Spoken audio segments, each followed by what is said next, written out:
Assalamualaikum warahmatullahi wabarakatuh. Kali ini penulis ingin membahas soal eh, ciri-ciri apa saja yang menunjukkan bahwa oli mesin yang sedang kita pakai ini kurang baik. Penulis ingin bahas ini karena kemarin ya ada tetangga depan penggemar motor ya, dia punya banyak motor, punya 7 atau 8 ya, yang tujuannya adalah koleksi. Punya Shogun, punya Honda Supra, tapi Honda Supranya wah wis dimodifikasi habis-habisan dibuat motor balap, tapi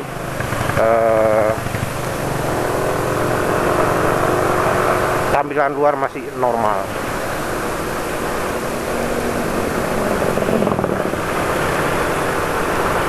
Nah ini kemarin motornya yang Shogun 110 dikeluarkan, terus dijalankan pertama kali setelah kayaknya lama nggak dinyalakan. Jadinya motor Shogun kalau nggak dinyalakan lama, itu misalnya seminggu itu nggak dinyalakan, pasti susah jalan. Dan itu pun terjadi. Kalau itu normal ya, wis penyakitnya. Ada solusinya tapi ya umumnya kayak gitu. Penulis pernah punya gitu, teman penulis juga mengalami seperti itu, dan dia tetangga depan mengalami seperti itu. Tapi ada satu hal yang penulis perhatikan ya, yaitu suara nguk. Jadi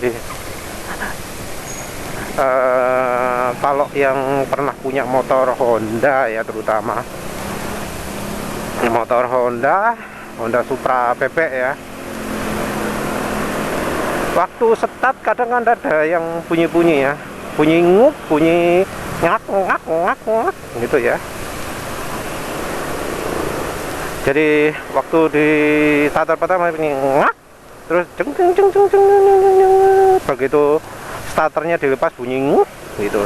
Jadi ngak jeng jeng jeng jeng jeng gitu. Yang ngak depan sama nguk belakang itu keras ya. Maaf penulis habis minum jahe jadi tenggorokan ini agak gak enak.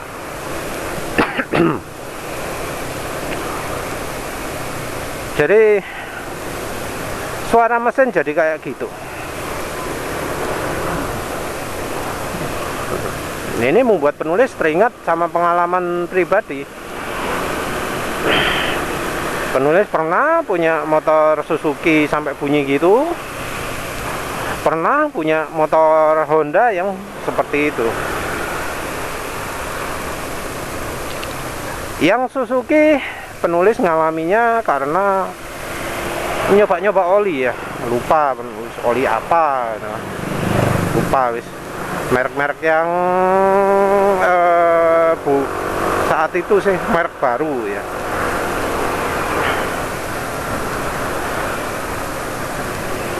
Kalau nggak salah BM1 atau apa habis BM1 itu Eneos apa BM1 ya, lupa penulis. Jadi bunyi kayak gitu nguk gitu, nyalakan yang nguk gitu. Nggak bisa ngerekam ya, sulit ya cari contoh ya, karena ya itu biasanya penyakit yang starternya khusus ya, starter model PP, bukan starter yang model ACG gitu ya.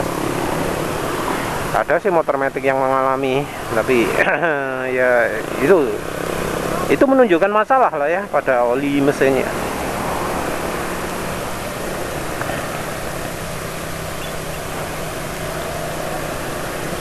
Nah, penulis tahu itu masalahnya di oli mesin. Kenapa? Karena di Suzuki penulis menjumpai bahwa setelah ganti oli ya, nggak pakai oli itu lagi, bunyinya hilang, nggak nguk lagi.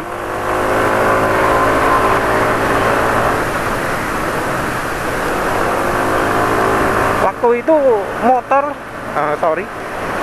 starternya sampai sempat dibongkar karena ya starternya bermasalah juga, macet, sampai sempat dibongkar. Jadi oli itu bisa bikin macet starter. Kalau sekarang mungkin nggak terjadi, tapi deket-deket lah. Mungkin motor yang pakai radiator yang kena. Jadi jalan segini nih kalau sekarang ini santai ya, 80.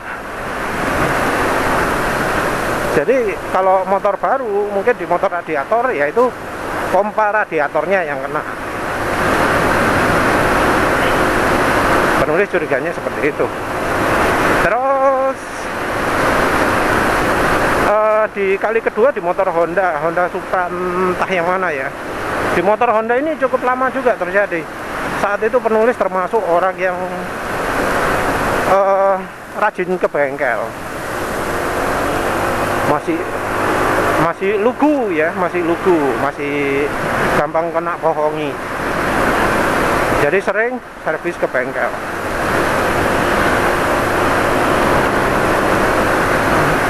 Motornya terus mengalami seperti itu juga, malah lebih parah daripada Suzuki-nya. Sampai ya harus ganti starter motor juga.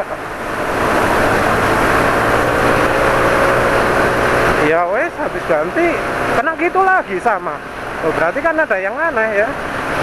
Terus penulis baru kepikiran, oh waktu dulu ganti oli ya. Ya wes, waktu itu penulis ya termasuk penggemar setia merek ya. Maklum istri penulis kan juga fans beratnya Honda ya.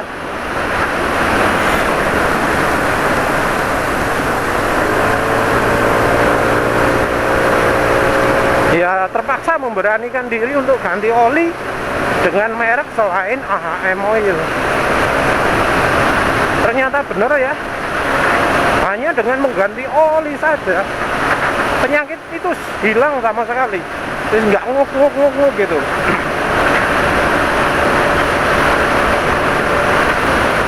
Kalau nggak salah itu kali pertama penulis pakai Valvoline ya. Kalau nggak salah. Wes bola lupa apaan sih penulis pakai Valvoline itu. Kalau nggak Valvoline ya pakai oli lain lah. Oli apa ya,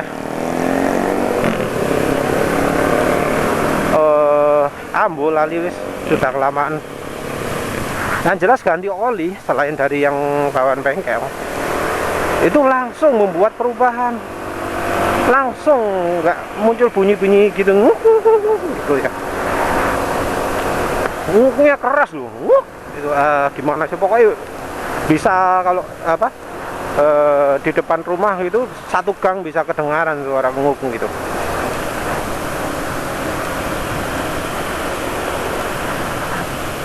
Wis gitu. Jadi oli itu bisa menyebabkan masalah-masalah kayak gitu ya.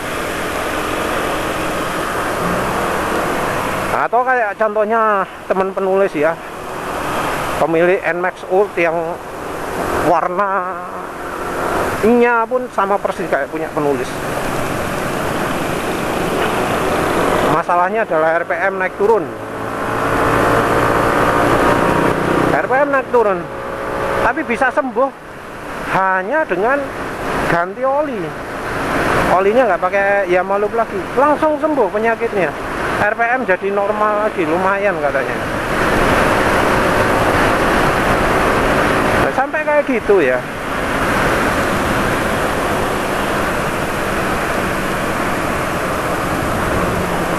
Tapi ya sebenarnya ya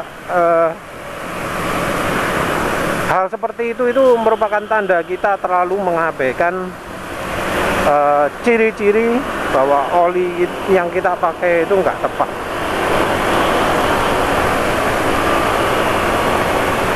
Sebenarnya ya kalau olinya pas, suara mesin ya, mesin, bukan CVT ya, mesin itu kalau kita gas berubah naik suaranya, kalau kita lepas gas turun suaranya. Kalau CVT, kalau kita kencang suaranya kencang, kalau pelan suaranya pelan. Jadi ada bedanya antara mesin dan CVT.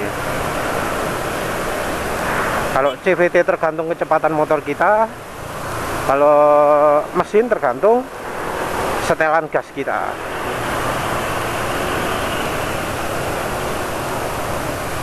Nah, mesin yang dilumasi dengan baik itu cirinya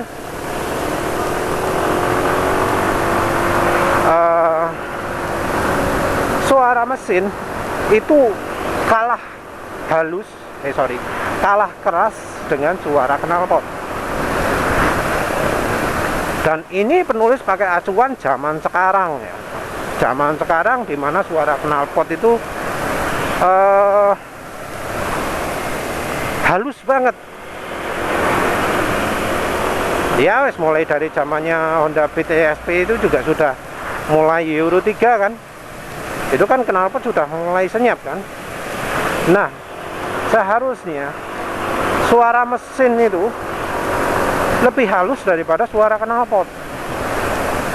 Kalau sampai lebih keras dari knalpot, itu berarti ada yang salah pada olinya, oli mesin. Karena suara berisik mesin itu mayoritas karena olinya yang bermasalah. Jadi di motor Suzuki Next 2 penulis kayak gitu acuannya penulis. Sampai sekarang suara mesin pasti lebih senyap daripada knalpot. Honda Beat ESP juga gitu. Sampai sekarang suara mesin lebih halus dari knalpot. Termasuk ya sering penulis demokan juga NMAX ini, suara mesin kalah dengan knalpot. Jadi yang kedengeran cas gitu suara knalpot. Ini penting ya. Ini penting karena kebanyakan orang nggak sadar bahwa suara mesin mereka itu lebih berisik dari suara knalpot. Kalau soal CVT lagi ya. Kalau soal CVT itu seringkali karena mekanik yang menangani CVT-nya itu nggak ngerti gimana caranya melumasi CVT ya, sehingga suaranya berisik. Ini mesin. Mungkin ada yang menyebut, loh itu kan masalah mekanik mas, masalah ada pada motornya. Jadi misalnya kayak NMAX ini kan ada penyakit magnetonya, rumah magnetnya itu kelingane longgar, jadi otak-otak gitu. Ya kalau itu memang ada, bisa. Tapi ada ya beberapa ya yang sampai bunyi gitu ya. Begitu dibongkar ternyata valve-nya aus. Dan ini adalah penyakit yang umum terjadi.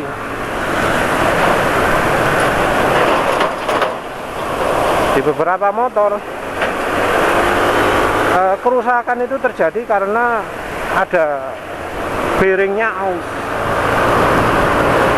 Mungkin kerusakan bearing itu mekanik, tapi tetap penyebabnya adalah oli mesin. Kalau sampai bearingnya rusak, sampai bunyi mesin kelotak-kotak di bagian yang kena oli, nah itu besar kemungkinan olinya yang enggak memadai.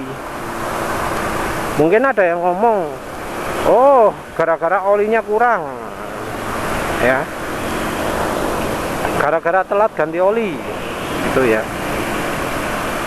Nah ini sebenarnya ya masalah juga. Karena apa? Karena biasanya itu terjadi ketika olinya habis duluan. Ini masalah lain lagi. Jadi olinya habis sebelum masanya. Jadi kan masa penggantian oli itu kan normalnya 4000 km ya, sesuai buku ini. 4.000 km. Nah, ternyata sebelum 4.000 km, bahkan 2.000 km, bahkan 1.000 km pun olinya sudah berkurang. Oli sudah berkurang, warnanya ireng nggak karu-karuan. Nah, ini masalah pada oli. Oli yang apa? Yang baik, ya harusnya nggak seperti itu. Kalau apa? Sesuai desain pabrik, maka di buku manual ya harusnya ya dituliskan sesuai dengan keadaan nyata. Jadi misalnya kalau olinya sudah berkurang ya, berkurang 100 ml setelah 1000 km, maka harusnya di buku manual itu tertulis gantilah setiap 1000 km, atau ada tulisannya top up setiap 1000 km. Kalau nggak ada tulisannya, artinya desainer pabrikannya nggak ngerti. Ingat ya, bahwa ganti oli tiap 2000 km itu yang ngomong bukan buku manual, tapi mekanik. Berarti kan yang buat motornya ini nggak ngerti ya. Ada yang salah kan berarti. Karena harusnya kalau pas, kalau misalnya sesuai dengan desain, ya ganti olinya sesuai buku manual. Ganti oli sesuai buku manual itu olinya masih dalam kondisi baik dan jumlahnya sesuai. Kalau sampai jumlahnya nggak sesuai, itu berarti ada yang salah dengan rekomendasinya. Entah rekomendasi ganti oli atau rekomendasi olinya sendiri. Ini yang sering penulis ungkap ya, rekomendasi olinya.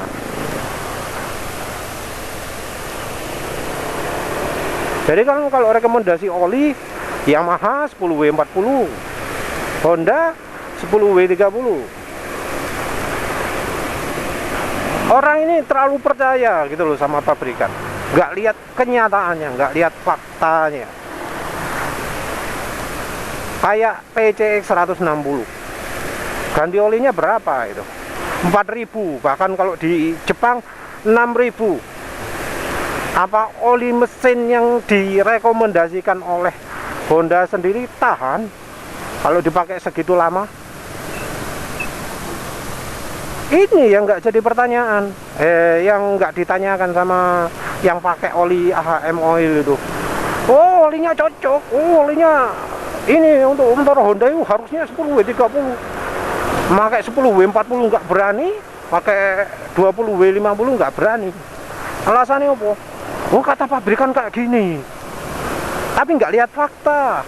Lihat waktu lagi drain oli itu, kondisi olinya kayak gimana. Coba dah sekali-sekali kalau yang punya PCX 160 atau motor Honda yang lain ya. Misalnya ganti 1000 km, apa olinya berkurang atau enggak? Setiap 2000 km olinya berkurang apa enggak?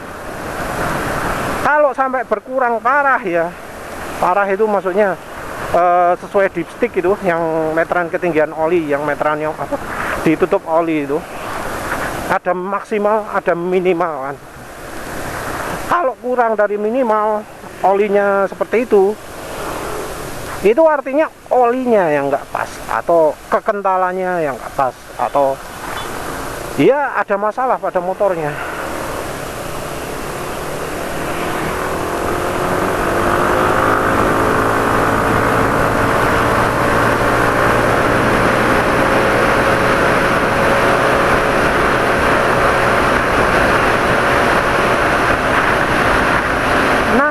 Yang harus diperhatikan.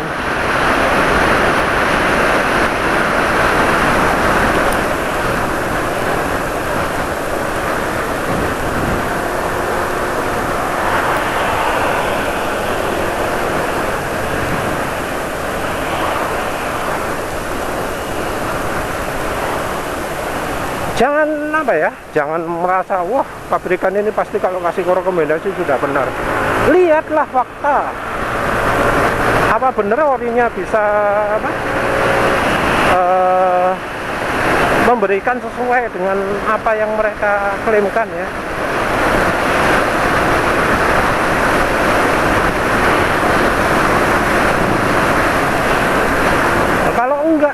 ragu-ragu nganggap itu olinya jelek.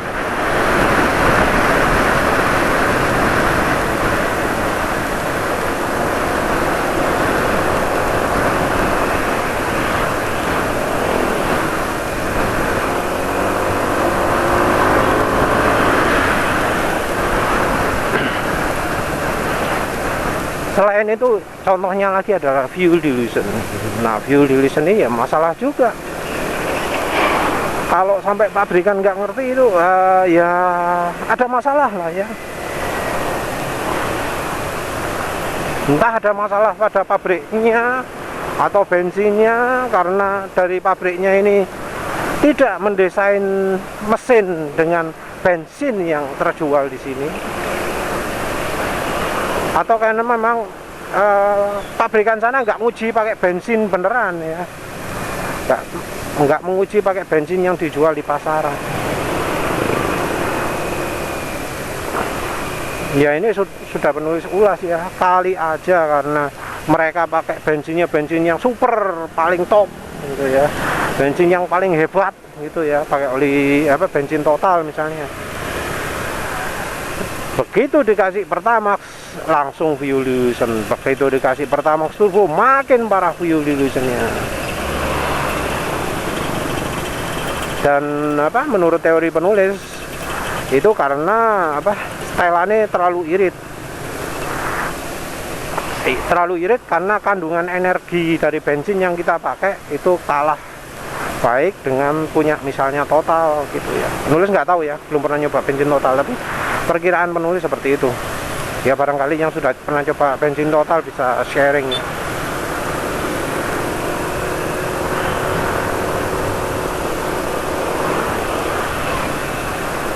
Nah, oli lagi ya, oli kalau fuel dilution terus nggak bisa apa-apa ya. Kalau fuel dilution oli itu cuma bisa membantu dari daya tahannya, dan oli yang paling kuat bertahan terhadap fuel dilution adalah yang lebih kental atau yang mineral, yang grup 1. Makin tinggi levelnya, misalnya pakai full sintetik gitu ya, makin nggak tahan terhadap fuel dilution. Dan ini berdasarkan juga pengalaman dari penulis pakai oli AMSOIL Signature, nggak bisa ngobati.